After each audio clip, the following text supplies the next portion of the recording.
Hi, welcome to Center for Teaching Excellence workshop. Today's topic is dealing with cheating and plagiarism. And we have with us today Kelly Eifert, who is the Director of Academic Integrity here at the University of South Carolina. And we look forward to hearing what she has to say. Thank you, Kelly. Thank you, Jed.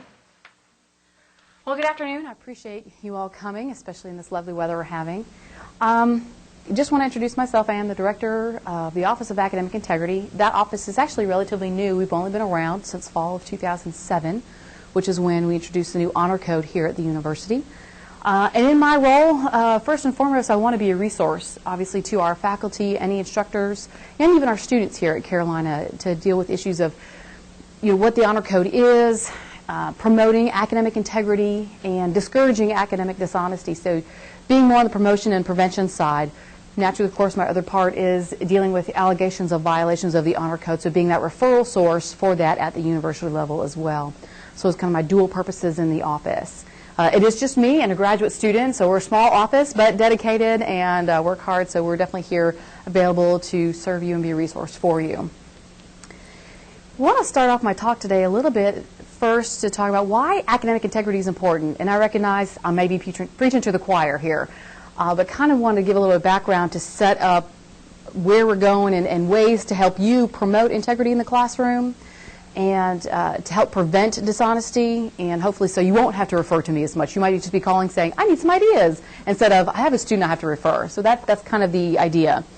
And it's important to note that academic integrity, it's not just about cheating or not cheating. It really is about establishing a culture here at Carolina of what we are to expect from each other as a community, faculty and students and even staff like myself, setting expectations of having integrity in the work that we do. And that's set up for us really in our Carolinian Creed, which is our value statement, first line. As a Carolinian, I will practice personal and academic integrity. So that creed really sets the foundation for our honor code and the work that our office encourages faculty to promote and students to engage in. So knowing that. Because it is important to note, too, that when students are academically dishonest, what it does is it really undermines the fundamental goals of education. And that was actually eloquently put by Dennis Burkole. He's a professor of Spanish and director of English as a Second Language program at North Park University in Chicago.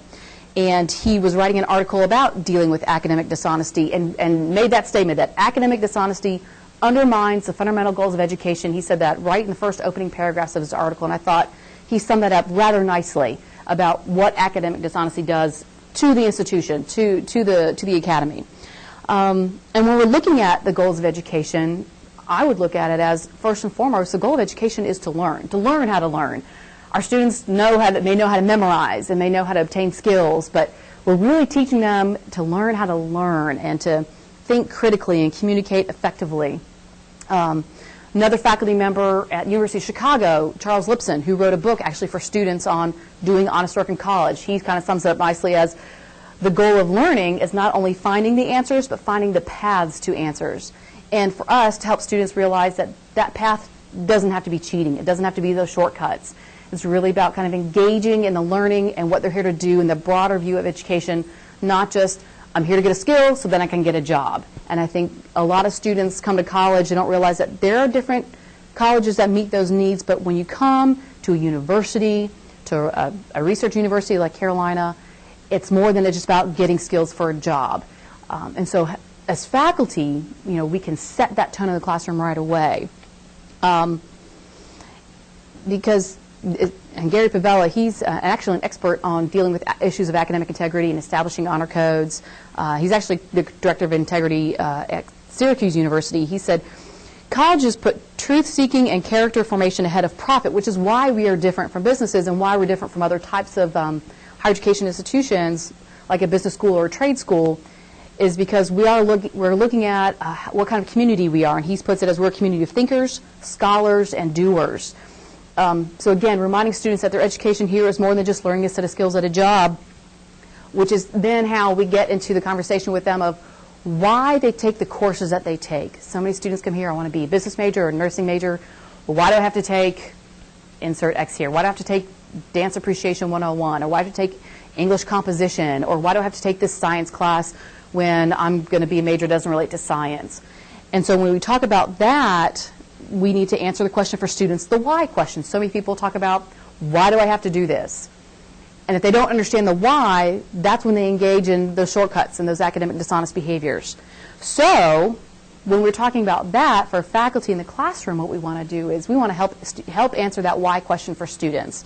And Gary Pavella says one of the ways we can do that is to set a tone at the beginning of the semester and ask students these questions. What do you want to learn from this course? It can be whatever course you want to take, whether it's a general education requirement, a course in your major that you don't really understand why you're taking it. But what do you want to learn from this course? And should this course influence any of your beliefs, values, or habits? Should this course be taught differently than is structured offered by a business, a government, or a trade school? What larger questions or challenges or problems should this course help you address as a student? And then as a student, what does this course have to do with the goals or values of the college overall? Again, it goes back to students don't understand a lot of times the why. Why are we taking these general education requirements? Why do I have to take these things? If we start with those questions at the beginning, that why question gets answered for them. And again, perhaps they engage in less academically dishonest behaviors. Because some of the reasons why students cheat is they feel like the course is worthless or the assignments are meaningless and they don't understand the value that they have. Going back to the larger value of education. Why are they here? Not just to get a set of skills. So kind of breaking it down for them so they can see again that bigger picture. And so that all goes to, for me, when I talk to faculty and talk to students, I tell them both, academic honesty and academic integrity is a mutual responsibility between faculty and their students. And as staff like myself, we are there to support that mutual responsibility and support academic integrity on the campus overall. And so that's what we want to get to. Because for faculty, when you're teaching in a classroom, you may not know whether or not perhaps you're teaching future colleagues. We don't know where our students are going to go with the courses that they learn. So obviously we want to make sure that any potential future colleagues or even just products of the university to which we're a part of, we produce good students with good work ethics and a good understanding of education and what it means here in the academy. So that's kind of the big global overall picture of academic integrity and your part in that, how we can set that up. So we talk about kind of the why, and here's some things that I've seen. Now again, our office has only been in here since 2007 dealing with the honor code. And I want to share with you just a few of the statistics that we have, that I've seen from cases that we've gotten. In our first year, 2007-2008, I had a total of 130 cases that involved 171 students, and that's from referrals from all over campus. My office is a centralized office, so I should be gathering cases from every college that we get. Wherever the incident occurred, I should be getting a referral from that faculty member. And so those are the numbers that we got. For 2008-2009, last year, I got 120 cases, but 173 students involved. Slightly more students, less cases. Some of the cases just involved more students, unfortunately. And I currently already have 9 cases referred this year, which is kind of unusual. I usually don't see a spike until midterm and definitely get hit at finals. We're starting early this year a little bit. So we're getting that. The number one type of case that I see, first and foremost, both years so far, is plagiarism. By far, that is the number one type of case I get. I think it's just easy access to the internet, email sharing. It's a lot easier for students to do a lot of cut and paste action when it comes to their papers or actually buying papers. The number 2 violation that I saw both years actually is what we call unauthorized assistance. That's where students are either giving or receiving help from one another, whether it be on homework assignments, tests, in the form of giving them information about tests ahead of time or taking tests or quizzes for somebody else. But unauthorized assistance, giving help where it's not permitted. So that's the number 2 violation that we see. Other things that I have seen, and particularly this came up more last year, and we'll talk about this a little bit later, issues with attendance. If you teach or have been in a large classroom, it could be, large being 80 students, large being 300 students. For faculty members that pass around sign-in sheets, it's very easy for students to initial or sign in their friend who isn't here to count them as being present, and students don't recognize that that's an honor code violation. They are helping someone lie about their presence, which one obviously is lying about being there for their academic work, and most of the times most faculty have attendance for students linked to their grade in the class. students don't necessarily see it that way, so they're like, oh, I didn't think about it as an honor code violation. I recognize that I'm lying, but they don't connect it to an honor code violation. So I've seen a spike in that issue as well. As far as cheating, nothing beats the what I call the old-fashioned look and lean violation, where that tends to be the standard form of cheating that I've seen that's been reported, where students literally are looking and leaning at their neighbor to see what's available. I've had a few cases of cheat sheets, but nothing terribly high-tech, really. I think just strategic seeding has been what they've utilized overall as far as that's concerned. And then I think a struggle where we see a little bit more gray area, particularly more science classes where faculty say, we encourage our students to work together, but to do their own work. They don't define that for the students, and the students then choose to define that for themselves and then find themselves in trouble. And so that's be something I'll talk about later, about a miscommunication, misunderstanding of what that expectation looks like. Because if you're not going to define it, they're going to take advantage of that. So those are some of the things I've seen. And we talk about just different strategies by students, again, the plagiarism, cut and paste. Using friends' papers, whether it's currently in the classroom, like the two students in the same class. Can I see your paper for help? Oh, sure, here it is. I'll just email it to you because it's easier that way. And the student just takes off the student's name, puts their name on it, submits it. I've seen that.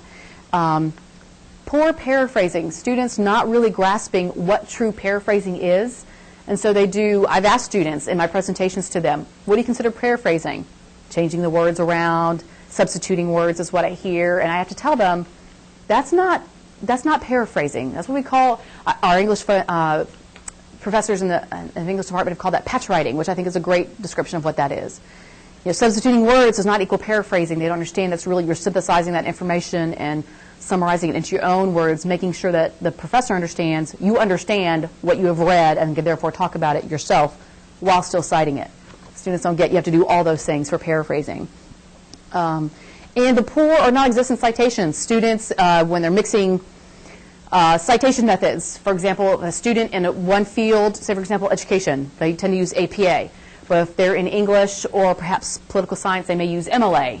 I'm not sure if that's what they actually use, but they might be using different citation methods. So they mess up and don't use proper citation or no citation at all. Obviously, that would be considered plagiarism as well. So talking about those things. For cheating, again, I've seen some cheat sheet examples. Look and lean is definitely a favorite. Strategic seating by friends, making sure they sit in certain places. They know they studied, they know they're better in that course, so they'll sit next to them. So we've had some issues with that, or the sharing of homework. And some other things I've seen with lying, we talked about the attendance sheet issue of students having each other sign in for each other. And sometimes that happens for students. A friend will see a friend's not there, sign him in, and the friend who wasn't there didn't ask him to do it. They might just be out sick or just skipping for whatever reason and ready to take the absence, but a friend's like, oh, John's not here. I guess I'll just sign in for him, thinking they're doing their friend a favor, and they're really not. But also seen some issues of playing sick or lying about how sick they were. They may have got excused for a day. And again, excused and excused absences out the window because we know they're just absences or not. Forging doctor's notes and things like that. So seen some of those issues as well. So just some of the things that I've seen and issues that we've been dealing with. Any questions about anything? Feel free to stop. Okay. So all that to say, there's a lot of stuff that's going on out there. Some of it's misinformation by students. Some of it's just plain old they know they're doing wrong and they're just seeing how much they can get away with. What I want to give to you, though, are some resources, one, to help prevent some of those things, but also promote academic integrity in your classroom. I want to show you really quickly on our website here, which you see up on the screen. Across the top, you'll see here if we go to the website, Greg, if you've got that on the screen. Across the top here, you'll see a link for faculty information, and that provides a lot of resources about your guide as to how to refer a case to me, which we'll talk about later. But then over here, too, just some frequently asked questions about it, how to report a violation, and teaching integrity. We have a link for that. And then some activity ideas. We have them grouped in categories that you can utilize as well. Sure. The home website is www.sc.edu/academic integrity. And that's our home website. And from there, you can access all this information. About teaching integrity. Syllabus statements. These are examples that you could put on your syllabus, and we'll talk about that later. It also includes test statements as well that you can utilize to put on tests. questions and helpful hints for you to meet with students when you run into an issue of academic dishonesty in your classroom. I know a lot of faculty aren't sure what to say, what they feel like they can say. I'll just say, do meet with your student when you run into an issue with that. We can go over that later. And then information about our academic integrity workshop, which is actually a sanction that we give to students. But let's go back to teaching integrity. I'll show this on the website here. There's a variety of links for different activity ideas. And so when we start about promoting academic integrity in your classroom, the first and foremost is I'll go back to syllabus statements. Do put something on your syllabus about the honor code, academic dishonesty, something. If you don't put anything on there, then students don't know if you have an expectation of that, or if you do, they're not sure what that expectation is. And I give you permission to copy and paste what's on the website to utilize and put on your own syllabus. If you have something that you have in your syllabi that you like and want to share with other faculty on our website, please email that to me. I would love to share that with other faculty. I've seen a lot of great examples from different syllabi from faculty over the years, and so if you have something you're willing to share, we'd love to be able to share that with everybody. But put something on there, and at minimum say, there will be a consequence, and here's a minimum grade penalty. Whether it be at minimum you'll fail the assignment, you'll get a drop in letter grade on the assignment, or you'll fail the course. Whatever your standard is, I would recommend putting at least a minimum so students know minimally what to expect from you. And that you'll refer them to me, which would be great. Again, promoting it in your classroom, be clear in your expectations on your syllabus again overall and on individual assignments. I guess this goes back to making sure you outline clearly what you expect of students when especially if it's group work, individual work, if you're looking for citations, not citations, what all that looks like. Be clear in that. And let them know, students, if you don't understand this assignment, please come talk to me. Please email me. Please ask me questions. And preferably now and not the night before an assignment's due. You know, being open to that for students. Again, talking about it in class. And when I talk about putting it on your syllabus, that first day of class when you do go over your syllabus, don't breeze over it. Don't skim over it. I actually have students, when we actually finished up our first academic integrity workshop for the semester this past Friday, and I asked some of our students in there if they had any professors who'd gone over it. And I had one student who said, yes, she went over it, and she was very thorough, and we knew exactly what was going to happen. And so I'm definitely less likely to think about cheating in that class. That's great. And then they had other people who said, other students who said, my faculty member said, well, you know, cheating, you know not to do it, and then went on. Some students think you're being maybe cavalier about it, or it's not that important, or you kind of know. And so, well, if they don't really seem that serious about it, then maybe I can get away with it. Maybe I can try to see how much I can push those boundaries. So talk about it. Go over it in class on that first day with your syllabus along with your other expectations. I think it's important. Reinforcing it throughout the semester. If you give tests or if you have them turn in projects, have them write an integrity statement on there. There's a researcher at Duke. His name is Dan Airley, and I think I'm saying his name correctly. He did some research about cheating and things like reinforcing behaviors, and he discovered in his research that, quote, a sharp drop in cheating occurs when students make an honor commitment just before undertaking a test or assignment. So, for example, on our website, when it has test statements on here, and down at the bottom, example 2 I really like, it's really simple. That second line, it says, as a Carolinian, I certify that I have neither given nor received unauthorized aid on this exam. Sign your name. Really simple. It just reminds them right before they take that test, or perhaps have them turn it in with a written assignment right before they turn it in. I had to write this out, not type. Write it out and sign it. Do I really want to put my name on this? And it makes them pause and think, and it really does produce a drop in cheating behaviors, which I thought was really fascinating. And I think certainly another important point is with just overall basic promotion of academic integrity in the classroom, as an instructor, be available to your students, whether it be a large class or small class. And I know a lot of students, and when I tell students, if you have a large section, do not be afraid to go and talk to your professor just because it's a large class. I tell students that all the time. There's so many benefits to getting to know your faculty member for large and small classrooms. I think they see small classrooms as easier because the environment's more intimate, but even for the larger classrooms. So make yourself available to students. You know, post those office hours. If you have time to be available after class to talk with them one-on-one or before, even via email, let them know, hey, if you email me, I may not respond to you at 3 o'clock in the morning, but during maybe my office hours or normal business hours, I will respond to you within reasonable time period, 24 hours, 48 hours.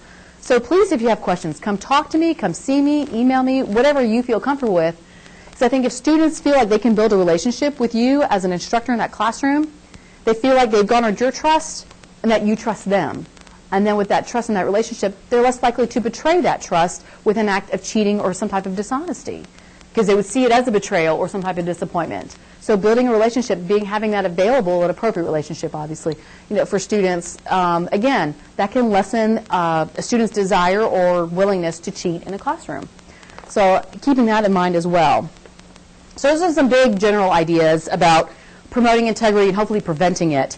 In the classroom, if you're thinking, I'm not sure how to talk about it, especially incorporating my topic, I want to take you back to a website when it talks about teaching integrity.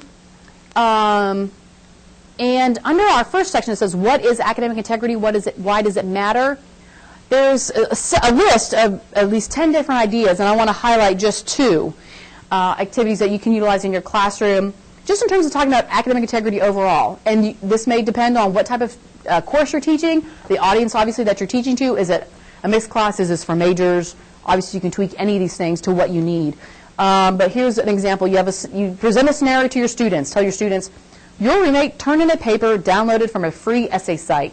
So you ask your students, how would you describe this person's character? How would you describe this person's capabilities? What kind of employee do you think this first person will be when he or she enters the professional workforce? And if that's, you take a few minutes to have a writing reflection, if you break them up into small groups to have this discussion, bring it back to the larger group, having that discussion just about integrity overall, I think when they think about it in terms of, if they download a paper, it does indicate how they make decisions and make decisions in the workplace. I never saw that connection before, but yes, it's a connection there. So making them think about that. I put those connections for our students in our workshop. They never think about how they make decisions in one area of life. Usually it's how they make decisions in all areas, so they're willing to cut corners in the classroom, or else are they willing to cut corners. And so having them think about there are connections. Another example, just to talk about integrity overall, you can have a debate. And this one would be on an issue such as academic integrity only matters if you get caught. So have them split up. You got pro, you got con, and you got a group of students that evaluate the soundness of the arguments, and they can have a constructive debate about that and that discussion that ensues thereafter, which I think actually would be a really interesting discussion, because a lot of students talk about, well, it's not that bad if I don't get caught. If I get caught, then it's I hate that I got caught. Not I hate that I did that. There's a difference there. So getting them past getting caught to I shouldn't do it at all. So seeing what discussion looks like. So that's just academic integrity in general in the classroom. Any questions on that? Y'all are flowing well with me. All right, great.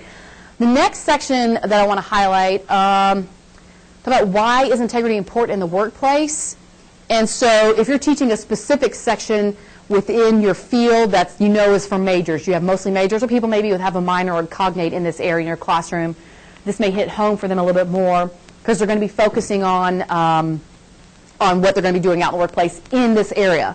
So, for example, again, this is all on our website as well, these activities. You can use case studies, which I think are great. And I don't know, your field may provide case studies for you in the case of your regular teaching load. You could certainly pull information out of the news today. There's so many different areas of unethical wrongdoing that's going on in a lot of different fields. It might be easy to pull a real-life story out, which I think is always helpful. Or you can make up one of your own and have the students do a reflection on making connections between personal, academic, and professional integrity using that case study. Or if you know a particular ethical debate that's going on in your profession. For example, if we want to use education, since that's a little bit of my area, not K-12 necessarily, but K-12 has a lot of issues going on as far as testing. Is testing good for students? And how are teachers teaching? Are they teaching to the test, or are they teaching for students to learn in the K-12 arena? And the requirements that are placed on K-12 teachers. So if you're teaching for education, bring an article about that debate and have your students talk about that, have them write a reflection, prepare a debate about it, and talk about it and connect it to how integrity in the classroom in that situation we know applies to them now. Because our students, because there's issues out there, I think there was a couple years ago, schools in the Chicago district area where there's issues of teachers kind of shortcutting and teaching their students questions on the test ahead of time so they do well on standardized tests, so therefore their funds would not get cut. What's the ethical issue there with that? So certainly interesting issues that are available. So again, bringing integrity to the classroom as it relates to the profession, I think for students so they can see that connection, it makes it feel more real to them. Another area that you might want to talk about, a lot of workplace areas deal with teams. A lot of teamwork that's done and deadlines that are out there, and so relying on each other as a team to meet a deadline for whatever project might be going on. And so have your students maybe get into groups, especially if they're doing a team project in your classroom. Get them in groups and have them set up guidelines about what guidelines will be used to, how each member of the team is going to contribute to that teamwork, and what are the guidelines they're going to be graded on. Because they can talk about then who's pulling their weight and who's not, what are the repercussions of doing so, and how everybody's going to be graded for that. And then this way they set up their own guidelines for how they're going to be held accountable for their end product and their end grade. And so they can see how that translates into the workplace as well, as far as relying on each other's integrity so that the job gets done and nobody gets shortchanged and no one's pulling more weight than another person because you don't need to get fired, but they're being slackers, however that works out. So I think those are good realistic expectations and discussions for students as well. And another idea just for you at the beginning of the semester, again, going back to setting expectations, kind of what we talked about with groups setting their own expectations for each other in a group project. Have the class get together and you all set group expectations of each other. You have your own expectations, which hopefully you put in your syllabus or communicate verbally that first day of class. Break the class up in a small group saying, what do you expect of each other and of me as a faculty member when it comes to being honest in the classroom and doing our own work so we get the most out of this course. And create kind of your own class guidelines of here's what we're going to adhere to. Here's our standards for accountability and for academic honesty.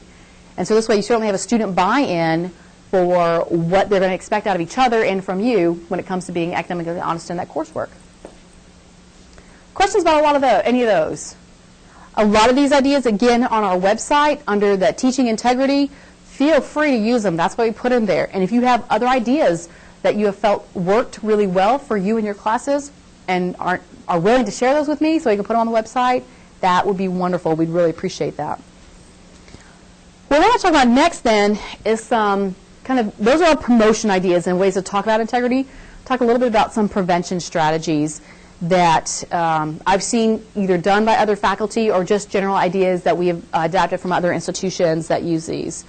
First and foremost, we're going to talk about taking tests, for example. If you utilize tests as a way to measure their progress in the course, go back to having them sign an integrity statement before a test. You can utilize the one right off our website. Just having them write out. I think it's more important not just to sign the name and have the statement typed up. If you want to take the statement typed up, that's fine, but have them write it out and then sign it. That's a little bit more impactful than just signing their name under a statement because students can just sign anything. To have them write out the statement and sign it. Again, that gives them a little bit of pause and before if they are considering cheating. When you're talking about tests, I know it's a pain, but create new tests each semester. I know it's nice to keep using the same material, especially if you're teaching the same course semester to semester. Change it up. Make it different. Especially if, one, you give back your tests to students so they can keep them to use as study guides, and there's nothing wrong with that. But if you're going to do that, change your tests each semester. Students keep those, and they pass them on to their friends. Oh, you're taking that 101 course? I just had that last semester. Here's all my tests from the previous semester. It'd be great as a study guide, but it certainly gives that student a leg up if you don't change your tests for that semester. That student doesn't really learn. They can just memorize the answers. So not really productive. So change your tests each semester. And if you have large classes, if you teach a large classroom, again, I know it's a pain, make different versions of the test to discourage cheating as well. Especially in those classrooms that we know, like say, for example, if you teach in the Belk Auditorium in the BA, or if you're teaching over in Coker Life Sciences, those large auditoriums, and the classes are full. You can't space students out every other seat. There's just no room. So creating different versions of those tests, while it could be a pain, can certainly help decrease cheating that can happen, especially when you know you're in tight quarters and there's not a lot of room to spread out. For tests, again, you may want to, it may be time consuming, but you might want to check IDs. Make sure the student who's actually taking the test is the person that's is in your classroom, is the person coming in to do it. That's on your roll. Because because we have had incidents of students trying to take tests for other students, to be a friend and help out, and we don't really want them to do that.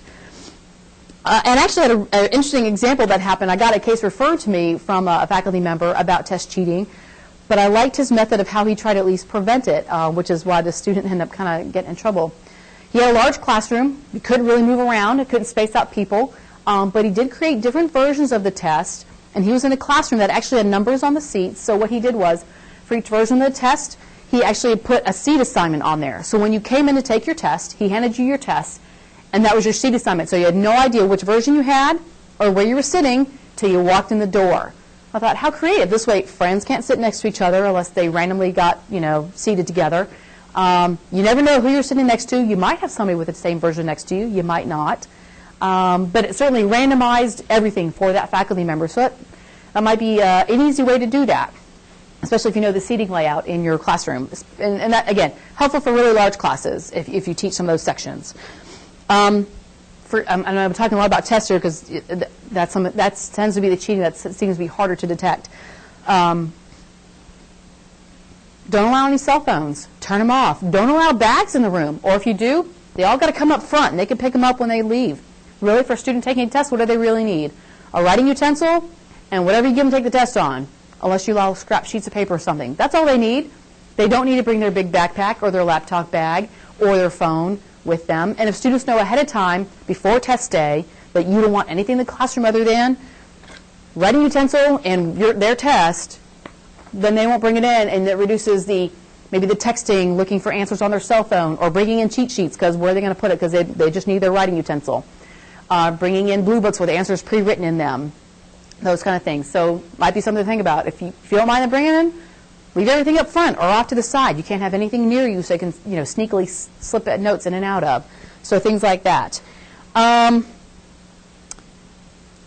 for tests, and I offer this advice, and students love this idea because they say, definitely would not cheat with this.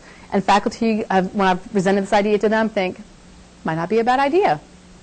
Maybe allow an actual cheat sheet for the exam. Obviously, you can decide how big you want it to be or what it can include. I mean, if you want to say this much, or if you want to allow them a whole paper, or a 3x5 card with whatever you can fit on it, front and back. Students have said, if I feel like I at least have that edge that I come in with, then they are less likely to cheat because you're already giving them that edge.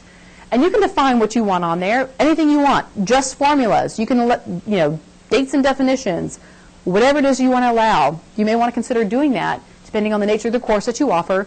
And it just feels like students have that edge, and they feel like less need to cheat because they already have it with them because you said you can. So that may be a way to help prevent cheating as well. As for writing assignments, again, this is harder. It certainly requires a lot of creativity on your part.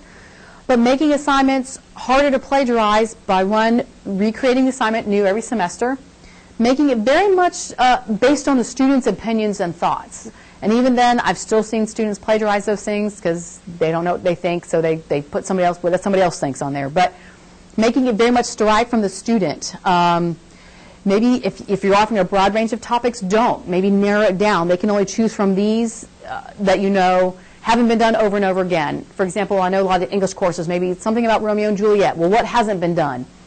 Is there something creative you can do? Or maybe you pick a different work that isn't as widely written about that students can still engage in some thoughtful reflection or close reading on. So really kind of being particular about that. And it does require some creativity, so feel free to brainstorm with colleagues who maybe have found some assignments that tend to be successful for them. Another trick with writing assignments, and again, depends on the level of the course, if you think that's appropriate or not, but maybe have your students turn in that writing assignment in stages. Say, you have this big paper due, maybe it's due midterm. Well, on this day, I need your topic and your outline. On this day, I want a rough draft. And on this day, I want that final product. Sometimes faculty have found that it can help reduce the amount of plagiarism that occurs because students aren't waiting till the night before or that morning of and cutting and pasting, downloading, buying a paper. You're forcing the student to turn in work and be progressive. Allows you some constructive feedback. Yes, it is more work for you, and obviously you determine what works for your workload. But it certainly allows a student to work on their writing skills, which a lot of them do need. But it does reduce the amount of plagiarism because they have to turn in progression to you, and so it helps them stay on top of that assignment and not procrastinate as we know, when students get bogged down, they'll prioritize as they see is appropriate, and it doesn't always end up really well for them in their decision making. So something gets done and something else gets put to the side and plagiarized or cheated on or something, and then they come see me. So a lot of times when students come see me, it's really they don't manage their time well. So this can kind of help them provide that structure a little bit. So just some ways to prevent it on the front end, not in the promotion realm, but preventing academic dishonesty in those areas. Let me see. I'm going to see if I have. Our website doesn't necessarily specifically talk about that, but it does. In the teaching integrity section, maybe have some of those other ideas as well about how to avoid some of those things. Any other questions so far? I'm just going on and on. All right. Well, then the last bit I do want to talk about is really what do you do when you have something dishonest happen in your classroom? And I think it's important to note, and I know a lot of faculty don't know this, I've tried to get out there to other faculty meetings to let people know, but our honor code actually states, and not in these words, but it says that if a faculty member believes some type of academic dishonesty has occurred in their classroom, they're required to report it to me. Students are not, but faculty are. And I really want to encourage faculty to do this. One, we can hopefully address issues of academic dishonesty early with students. Whether it be they didn't know what they were doing, or or we're addressing that from the university perspective. It's not just a faculty member who cares about you cheating or plagiarizing. The university as a whole does. And me in my role as a director representing the administrative portion of the university is a symbol of the university cares about you not cheating and being dishonest in the classroom.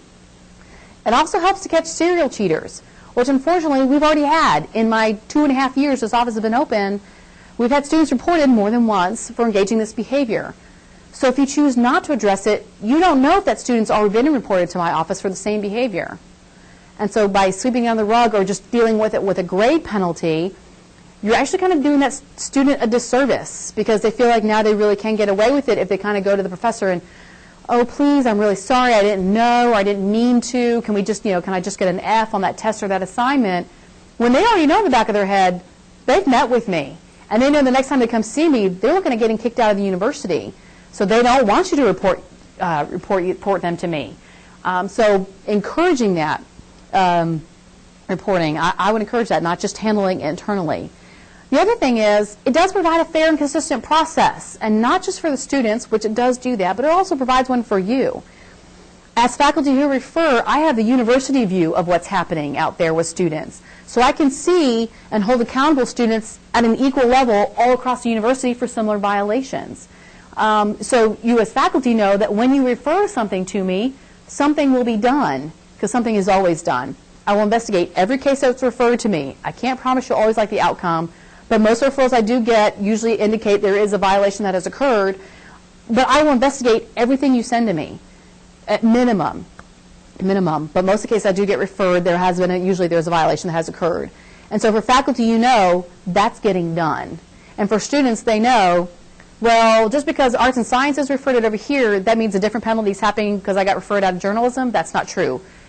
Whatever happens across the board, it's pretty equal. We look at the violation, the nature of it, do they have any prior history, and we're holding students equally accountable all the way around so they know this is what happens when you get in trouble. It doesn't matter where you do it. And so students know what to expect as well. And so really trying to be consistent about that message from faculty saying, when you cheat, yes, there's a grade penalty, and that's my discretion, meaning you as a faculty, not me. And then there's a university accountability issue as well. And so students know to expect that, and faculty know they can rely on the university to support them in that as well. Okay, so what I do, I guess the nuts and bolts of it, again, I address it as a behavioral issue. We deal with discipline as far as, I guess we call it sanctions, punishment, whatever. We hold the students accountable in that way. Faculty, the grade penalty is still yours, which I'm very glad about. I do not want to deal with the grade penalty. That's completely up to you, which is why I encourage you, again, list that minimum grade penalty in your syllabus so students know what's coming. And when you do run into that issue, do talk to the student. Don't just refer them to me, and when they contact you, say, nope, just got to talk to the Office of Academic Integrity.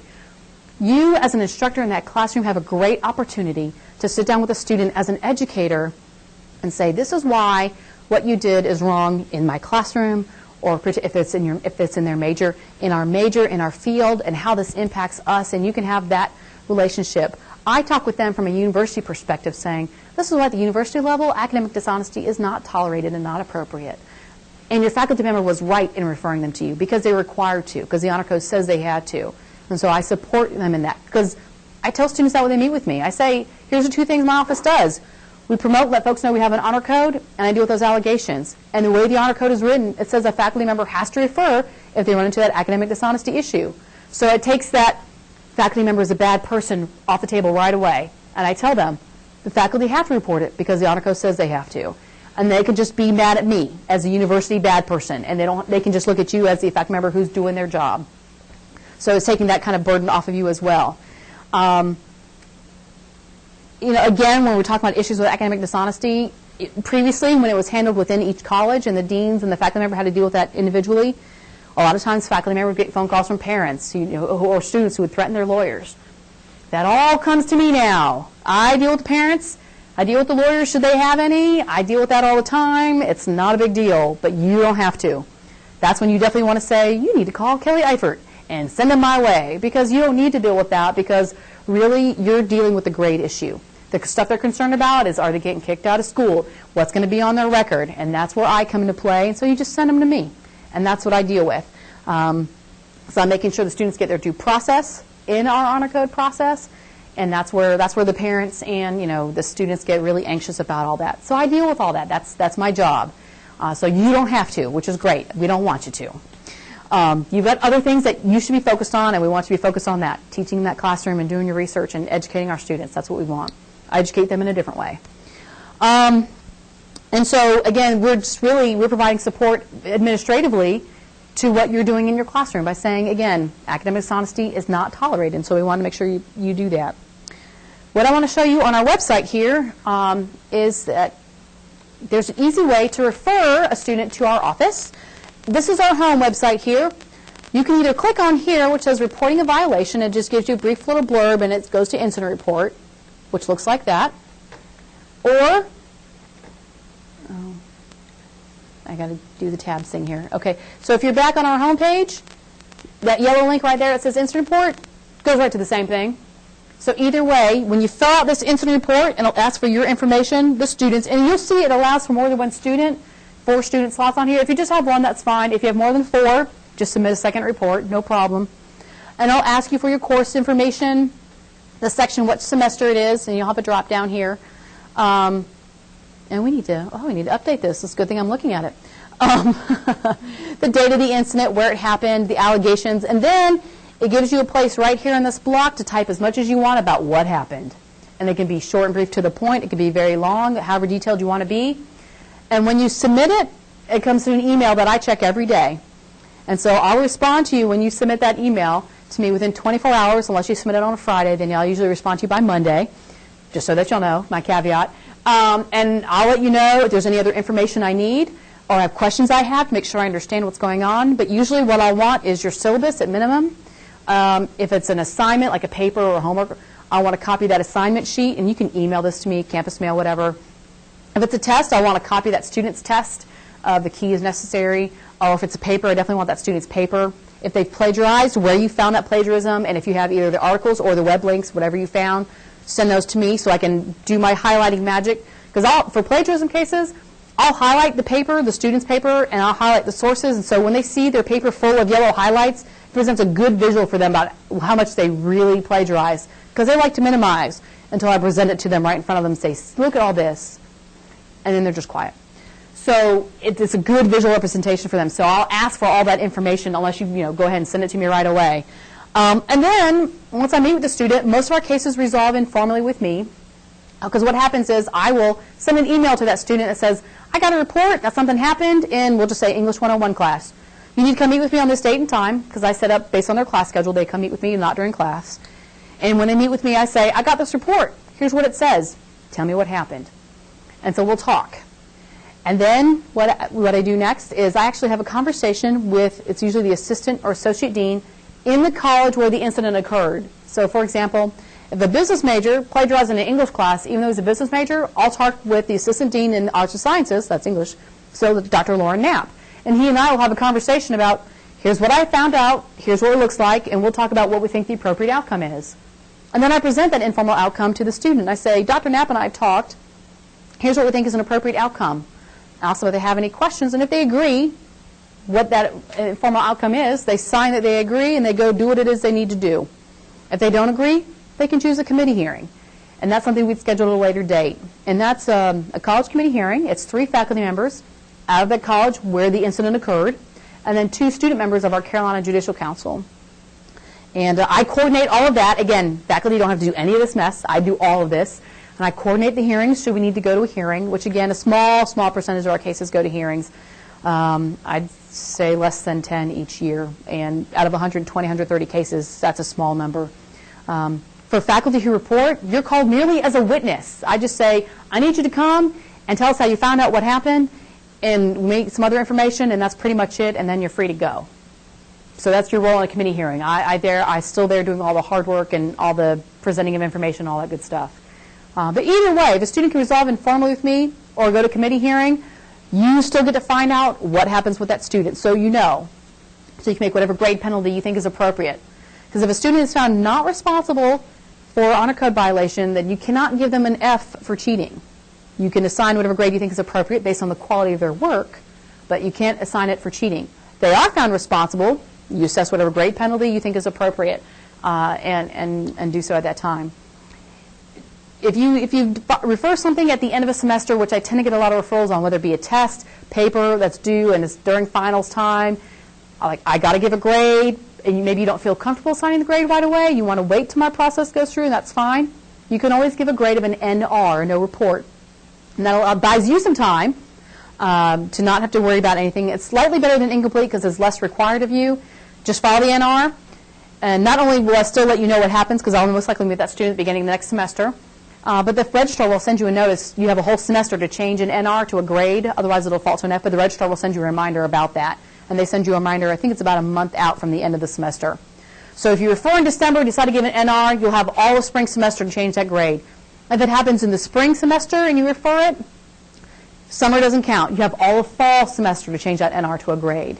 And if a student does get referred to me at the end of a spring semester, if I can, I will meet with them over the summer or right after finals. If they're here in town and they're taking classes, I'll happily meet with them. Otherwise, they'll get met with when they come back in the fall, unless the student lives locally. We don't require students to come in during the summer break if they're not here. And I could tell somebody from Maryland, you need to drive down and meet with me over the summer. We're just not going to do that. So they can come meet with me in the fall. So know that you can always use the NR grade if something happens at the end of a semester and you're not sure if you want to make that grade assessment yet or not.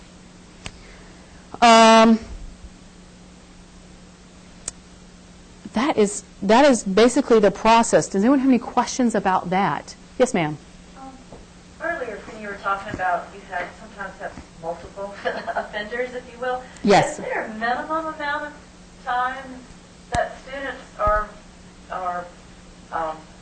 is there a minimum amount of incidences? I mean, do they get to do it like once, twice, and then they're out, or the small amount of offenders that we have had that have multiple offenses, right. It's usually the second offense that a student's looking at suspension. So we've had a couple of cases where students, interesting enough, and again, just a couple, they've gotten in trouble kind of consecutively in the same class. Like it happened, so the professor didn't get to report it before the next incident happened, so we kind of look at that as kind of one incident together, but the penalty is a little bit more severe. But again, we're not necessarily looking at suspending them right away. Our overall thought is we want students to be held accountable, and we will, but we also want to make sure we have the opportunity to help educate the students about why what they're doing is wrong, and give them an opportunity to recover from that. Because at the heart of it, it's still an educational process. There's still some accountability there. There's still a little bit of punitive action going on. But we're not necessarily going to kick students out right away. Does it sometimes happen? Yes. But usually students looking at a second offense before they're looking at getting suspended from the university. Any other questions? Yes, ma'am. Oh, yeah. Go ahead. She was going to ask a question, but go ahead. Whoever wants to go first. Okay. I was just wondering when you would recommend reporting a student for plagiarism, say, because I've taken and had given them another chance to explain where they, I see their plagiarism, and then had them revise, and then them still plagiarize on the next one. And so where do you suggest? Well, my suggestion would be first one. First one. I would do the first one. Yeah. If you want to go ahead and, the article says you got to report it. If you want to give them that chance and meet with them first and see if they just really don't know what the heck they're doing, or if you feel like, no, they're trying to be crafty and sneak around trying to do the assignment, and you give them that opportunity to revise and it's still plagiarized, well, definitely at that point send it to me. Yeah, definitely then. I would encourage you to send it that first time because, again, you don't know if they've already been referred to me. You don't know if they're already doing this. And you don't know the other stories they may or may not be using. I'd like to think that some students do make honest mistakes when it comes to issues of plagiarism. I'd like to think that. Doesn't mean they still can't learn through our process. So I'd encourage you. So if you want to be forgiving in that first draft and say, you can rewrite it, but know that it comes back again, you're definitely getting referred, then that's fine. I would definitely refer on that second one. But I always encourage, refer right away. Yes, ma'am. Also on the issue of plagiarism, which seems to be the biggest thing, kids nowadays, especially with the internet, they don't realize, a lot of them, it seems, that they're plagiarizing, and we do see it. Do you have any particular resources or guidelines or ways that we can kind of drive home the message to them, that they're doing it, or make them aware that just copy, cut, and pasting and just rearranging the words a little bit? Yeah. If on my website, and even there's even a link on my website for students, for student info. You can always point them there. And it lists, the format for them. But I think the biggest thing is there's a link on my website called Helpful Resources on the left-hand menu there. And these are resources that are great for students and for faculty. Because as you see, first and foremost, it points to the Academic Success website that's kind of comprehensive for students, and all the stuff that's here on USC's campus that's free, that's here to help you be a good student. You can't be more open than that. And point them to that. You point them to our Writing Center links. There's two great sites at two other institutions, but I think they're great resources. At the bottom here, the Purdue Online Writing Lab I think is a great resource. They have a lot of good examples of how to do things and how not to do things. And then the University of Arizona has a website on informational paraphrasing. The interesting thing about that website is they actually designed it for students who are in their English programs for international program. Students whose English is a second language. We have a summer program here on campus. But this website actually shows them what paraphrasing is and what it isn't.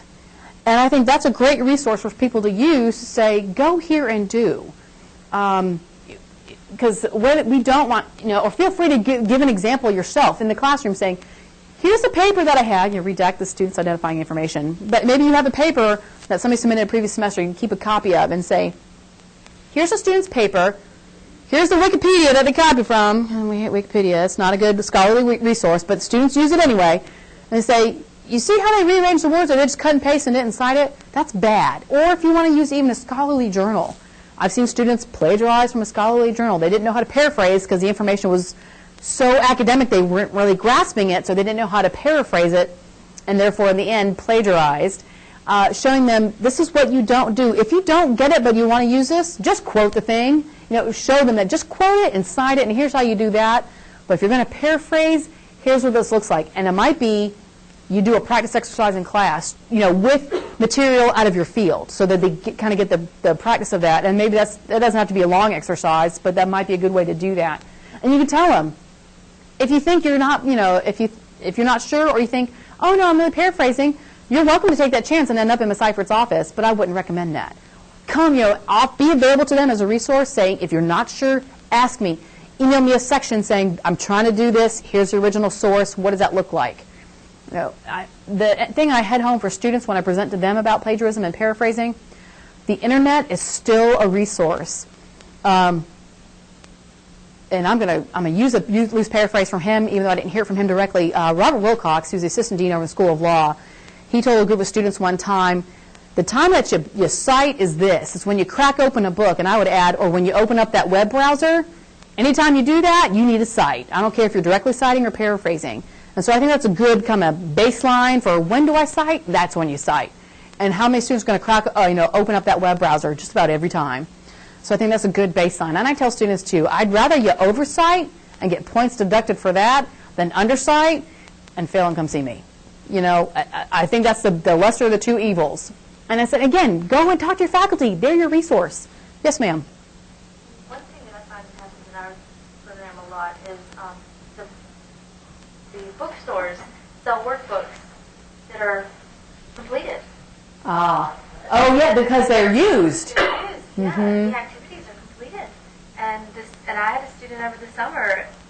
Honestly, had I gone to this workshop before, you would have heard from me, who, without any pause, handed over a girl named Alice's work, and his name was not Alice.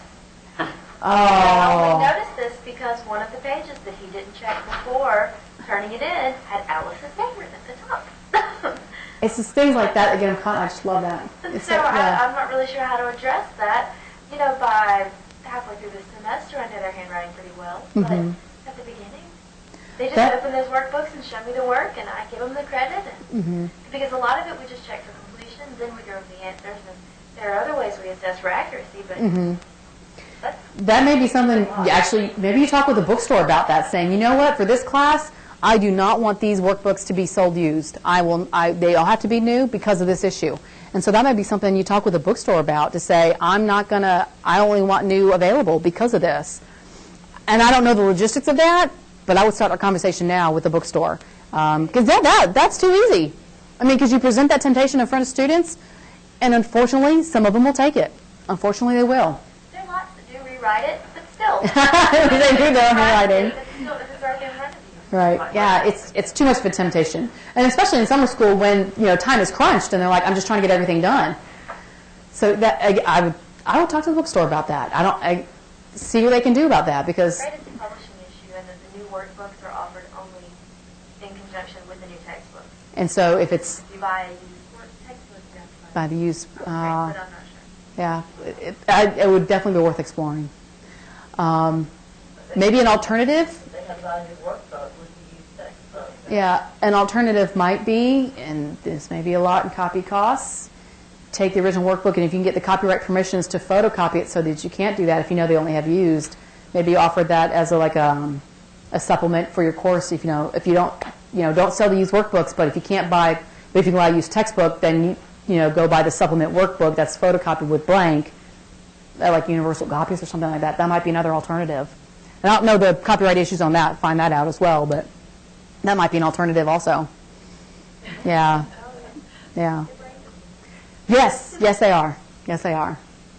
Other questions? And I guess it's part of kind of the attitude too. I mean, I never would have done something like that brazen. But kids don't seem to. They don't seem to feel bad about it or guilty. They just want to get it done. And maybe it's the attitude I find that appalling. I think, and maybe in her example, they're thinking, well, I'm not getting graded. I'm just doing completion, so I'm turning completed whether or not I do my own work. A lot of different surveys and research that have been done recently talk about what attitudes and behaviors that students don't think of as cheating. They wouldn't think twice about looking something up on their cell phone for information during a test. They don't, for some reason, don't think that's cheating. That's just accessing their resources. The mindset of what students think cheating these days is very different than students even thought 10 years ago or even 5 years ago. Because they're so used to being instant, so used to having access to what I want right now. Why do I have to learn it when I can just access it right now on my iPhone when I look up my web browser, app? I can get it right there. I don't need to memorize this information or truly learn it. So it's kind of shifting that mode of thinking, because a lot of students really think some behaviors we think of as cheating, they really don't think are. And so that's why I can't emphasize enough. That goes back to, what do you state on the first day? What do you have in your syllabus? What do you tell them is and is not acceptable as far as doing academically honest work is? And asking, again, those questions I talked about in the beginning. What do you want to get from this course? Why are we taking it? What can you learn? All those things. What challenges is this going to help me learn about? So I think, setting that tone up right away in those first few classes of the semester is so important to battling against those behaviors. Because I think as many students may think, if they don't say it's wrong, then it must be okay. So you didn't say it wasn't, so I'm gonna. It's kind of that loophole effect they're looking for. Well, you listed all these other things, but you didn't list this specific thing, so that must be all right. and it's not.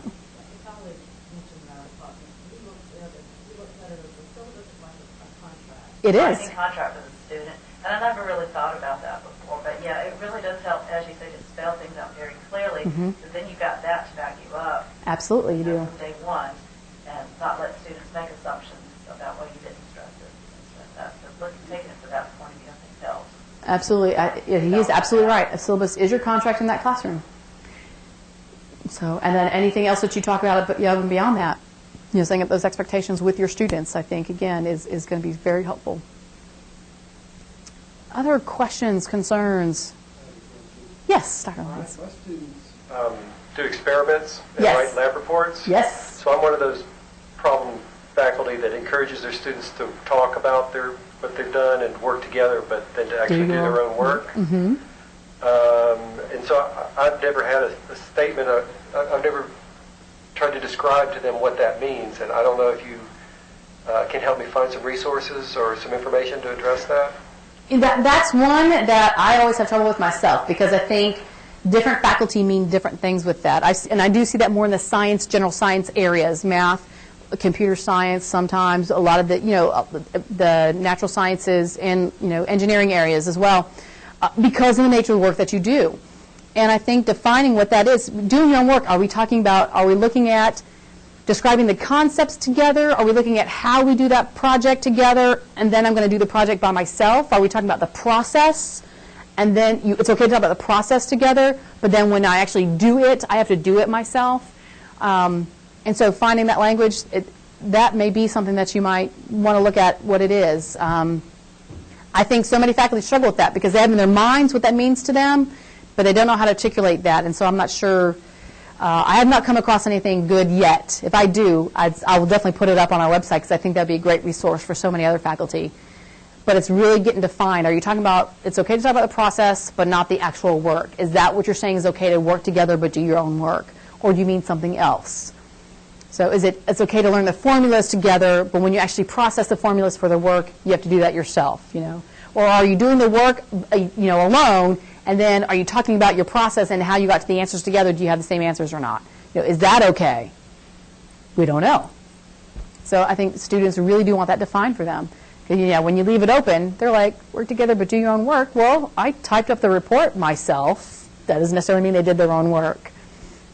It is a challenge. It is a challenge. So. Other questions? You think the assignment can come to the Blackboard? Yes. I use it. I hear, and I kind of warn students about it. Do you get cases referred from? Yes, I sure do. I sure do. And I encourage faculty to use that. See if I can do something really quick on it right here. We'll go to Blackboard.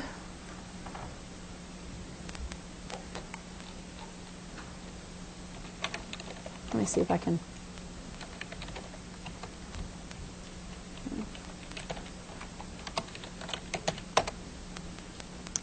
You see I have my academic integrity workshop here online, and I actually have students, when they attend the workshop, they have to send their homework through here on safe assignment. But when you create an assignment, you're going to go to your control panel, and under assignments, I'm just going to add an item here. When you add an item, you go over here to select a learning unit, and you go down to safe assignment, and click go. And I'm just going to put test paper, and however many points possible. I can type the paper here, and whether or not you want to make it available or how it's displayed. Do you want it to be a draft or not? Student viewable or not? Urgent checking, which actually I'm not sure what that is. I usually leave it no. If you want to put an pardon? Oh, turn around in a short time. Yeah, I was going to say the Blackboard. Yeah, when they usually do the process pretty quickly.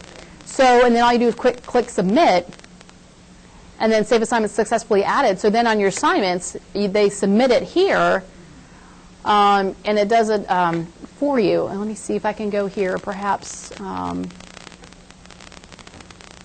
I want to go here.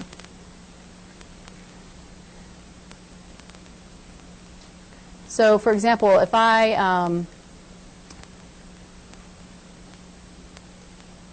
don't have one there. Let me go to private. So see if you click the Safe Assign report, this this will highlight for you all the stuff that's there, and it'll show you the links. Like when you run over this, you click on it, and it'll tell you the link, where it came from, things like that. The thing is, though, just because it's highlighted doesn't necessarily mean it's plagiarized. It might just be languages that a lot of websites use because people just talk that way. You know, integrity is important value, and that may be highlighted. Well, anybody can say that. Or it could be highlighted, but they could have actually cited it, so you want to make sure their citation's correct. So just because it's got like 38% plagiarism or something matching doesn't necessarily mean it's actually plagiarized. So if you use Safe Assignment, I would say be careful in that you want to make sure you're reading what it's actually saying is highlighted and maybe copied, but know that it, you want to scan that beforehand. But it's a great tool. I will go ahead and put the disclaimer out there. I have found it doesn't necessarily catch everything, but it's a great starting point. It's a great starting point. And it does look at what's been submitted through Safe Assign, at least for the university as a whole. So if you have a student who maybe submitted a paper for this class and now they submit it for another class, it'll certainly catch that as well. But it's a good tool to start as a starting point to see, you know, where might they have gotten some of their materials, to see if they're doing their own work or submitting somebody else's. So, and we certainly do get cases from that. Absolutely. Wow. Other questions? Well, I appreciate your time today. Thank you so much. And if I can be of help, my information is on my website about how to contact me. Thank you so much. Thank you.